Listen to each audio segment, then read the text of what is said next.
She asked for a free pass for her gym trainer. I laughed and said, "Of course, go ahead." Then I booked a trip to her favorite country, with the best friend she's always been insecure about. Suddenly, she started freaking out. Thursday night, dinner by candlelight in our dining room. My wife Jessica made salmon, perfectly cooked, poured expensive wine, the good stuff from our wedding, set the mood with soft music, dimmed the lights. Red flag, immediate red flag. We didn't do romantic dinners on Thursdays. We did takeout and Netflix. This was planned. This was strategic. "Babe, I want to talk about something. Promise you'll keep an open mind." "Sure." I took a bite of salmon, waiting. "So, I was listening to this podcast about modern relationships, about how people sustain long-term partnerships, and they were discussing how monogamy is kind of outdated, how it's this societal construct that doesn't actually serve most couples." I put down my fork, slowly. And I was thinking, what if we tried something different? Just once, like a hall pass situation. One time each, to explore, to make sure we're choosing each other, not just staying together out of habit or obligation. A hall pass. I repeated it, flat, emotionless. Just one time, one experience, to explore what else is out there, to make sure this is really what we want. It's actually supposed to strengthen relationships. The podcast had experts, therapists, people who've done it successfully. I sat back in my chair, studied her face. "And I assume you already have someone in mind?" She blushed, actually blushed, pink cheeks, avoiding eye contact. "I mean, Rodrigo and I have chemistry. Everyone can see it, but it's just physical. It wouldn't mean anything emotional, just scratching an itch." Rodrigo, her personal trainer from that boutique gym, BodyFit Elite, the one that cost $200 a month, the one she'd insisted on joining 6 months ago, the one she texted about nutrition questions at 10 p.m., about form checks on Sundays, about meal prep strategies at midnight. "You could have one too," she added quickly, eager now, selling it. "Anyone you want. That girl from your office, Kiara. I know you two are close. I wouldn't be weird about it. It would be fair. Kiara, my co-worker in accounting, the one Jessica stalked on Instagram monthly,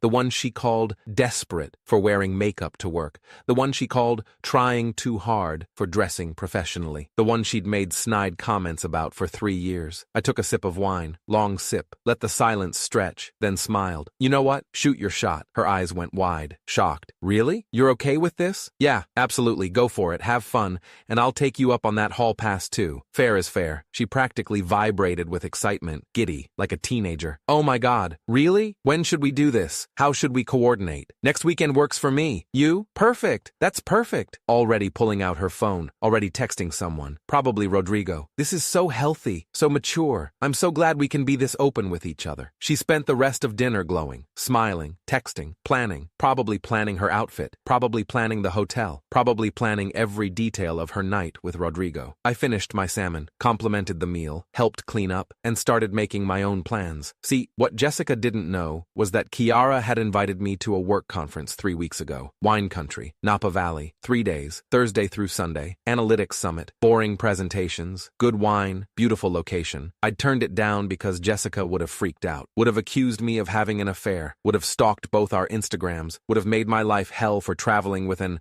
attractive female colleague. But now I had permission. Now I had a hall pass. Now I had explicit consent to spend time with Kiara. Perfect. Friday morning, I packed my bag, suitcase, dress shirts, nice pants, toiletries, everything I needed. "Oh, where are you going?" Jessica asked, coming out of the bathroom, hair wet from the shower. "Wine Country, that work conference I mentioned last month, the analytics summit." Her smile froze, stopped mid-expression. "The one Kiara is attending?" "Yeah, she invited me weeks ago. I said no initially, but then I remembered. We have hall passes now. Perfect timing, right? But I thought you'd just meet someone at a bar or something, or maybe coffee, something casual. Why would I do that when I have permission to spend an entire weekend with someone I actually have chemistry with, someone I see every day, someone who actually wants to spend time with me?" Her face went pale, actually pale, color draining. "Chemistry? Your words, babe. Just physical. Won't mean anything. Same rules apply to me, right?" She followed me around the bedroom as I packed, hovering, anxious. "But a whole weekend. I was thinking like one night, a few hours, not multiple days." "Oh, did we set parameters? I must have missed that part of the conversation. You said hall pass, didn't specify duration, didn't specify boundaries. Wayne, this is different. Kiara actually likes you, like emotionally likes you, It's not the same. And Rodrigo doesn't like you? Those 10 p.m. texts about nutrition are purely professional? The Saturday morning training sessions that go 2 hours? The way he touches your back when showing you form? She couldn't answer. Mouth opening, closing, no words coming out. Look, I said, zipping my bag. Calm, reasonable. You wanted hall passes. We have hall passes. Equal opportunity. I'll be back Sunday night. You have the whole weekend with Rodrigo. Enjoy. Maybe we should talk about this more. Set some ground rules. Discuss expectations. Really looked at her. You literally have a wax appointment today. Brazilian. On our shared calendar. At 2 p.m. Wasn't exactly subtle. Shoot your shot. Remember? Her forehead. Grabbed my suitcase. See you Sunday. Have fun with Rodrigo. Get that itch scratched. Called me 17 times before I reached the airport. I watched the phone buzz. Decline, decline, decline. Texted dozens of times. Messages flooding in. Can we talk about this? I think we should set boundaries first. Too long. Why aren't you answering? This isn't what I meant. Please come home. We need to discuss this like adults. Answer your phone. I sent one response as I walked through security. Phone off for the weekend. Want to be fully present. No distractions. Have fun with Rodrigo. Turned off my phone and boarded the plane. I landed in San Francisco 3 hours later. Turned on my phone at baggage claim. 43 missed calls. 147 texts. 12 voicemails. The text highlights, "This is manipulation. Punishing me for being honest. Kiara is a predator who's been waiting for this. I changed my mind about the hall pass. We're done. Please, Wayne. Please. I love you. Come home now, or I'm filing for divorce." Screenshot everything. Every single message. Every threat. Every accusation. Sent them to my email. Evidence. Then texted back. Just landed. Conference starts in an hour. Weather's beautiful. Hope you're enjoying your weekend with Rodrigo. Me at baggage claim. Black dress. Professional. Heels. Hair pulled back. Ready for thrilling data analytics presentations? She asked, smiling. Living the dream. Here's the thing nobody knew. Nothing was going to happen with Kiara. She had a boyfriend she was crazy about. Marcus. 3 years together. Talking about marriage. He'd actually flown out with her. Was staying at the same hotel. Attending the spouse events. And I was married to someone I thought I knew. Someone who was currently losing her mind. Attended boring presentations. Data visualization. Wine at networking events. Made small talk with colleagues from other offices. Jessica didn't know that. Jessica didn't know Marcus existed. Jessica didn't know this was completely innocent, and I wasn't about to tell her. Things on Instagram that weekend. Strategic posts. Calculated posts. Friday evening, Sunset Vineyard photo. Golden hour. Beautiful. Saturday afternoon, 2 wine glasses clinking. Kiara's hand just barely visible in the frame. Her bracelet showing. Better wine. Sunday morning. Hotel pool at night. Lit up. Empty. Romantic. Couldn't sleep. Got an immediate response. Phone calls, messages, panic. I didn't answer any of them. Saturday afternoon, her texts changed tone. Shifted from anger to desperation. I didn't go through with Rodrigo. I'm home alone. This was a mistake. A huge mistake. I love you. Then Saturday night around 11 p.m. If you're with her, I'm calling Rodrigo right now.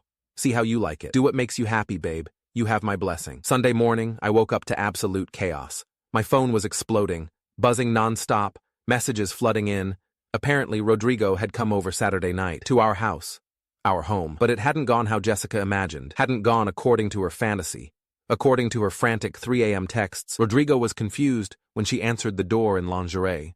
Thought she'd invited him over for extra training sessions, for workout advice, for meal planning help. Explained the hall pass situation, that her husband was away with another woman so she wanted to sleep with him. He got extremely uncomfortable.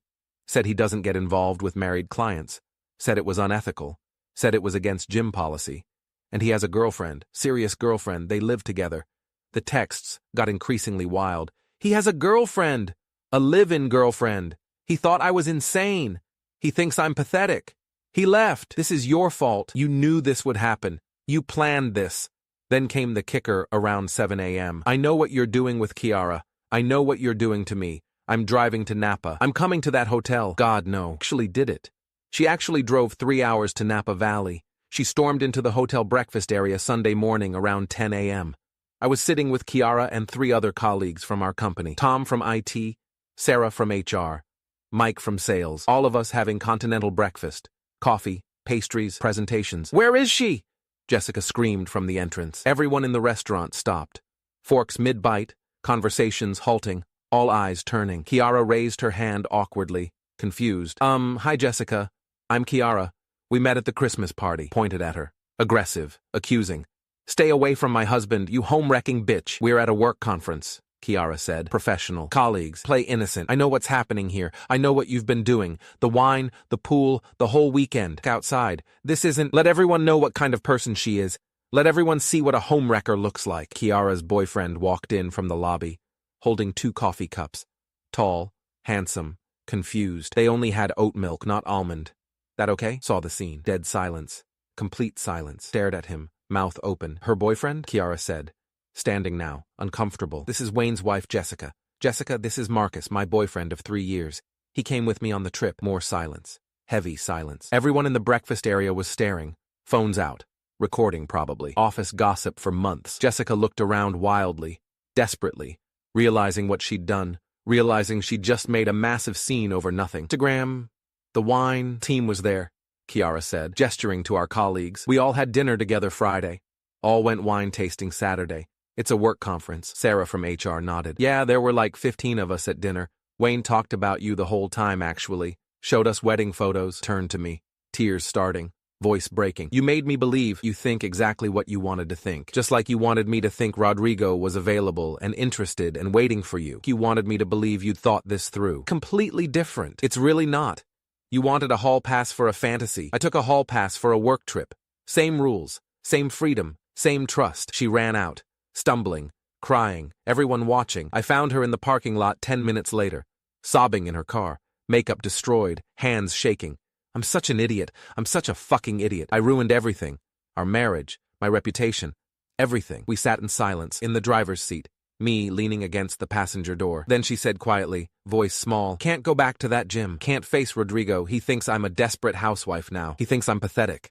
I threw myself at him and he rejected me. I leaned against her car, my arms, looked her dead in the eye. Stupid game and won a stupid prize. Her phone buzzed, completely white, drained of all color. She showed me the screen with shaking hands. A text from an unknown number. This is Alicia, Rodrigo's girlfriend. Happened last night from Rodrigo. You're banned from BodyFit Elite effective immediately. Also banned from my salon, Alicia's hair studio. Don't want that energy in my spaces. Don't contact Rodrigo again. Small town. Big gossip. Everyone knew everyone. Jessica looked up at me. Mascara running down her cheeks. Eyes red. Completely destroyed. Humiliated. Broken. And I smiled.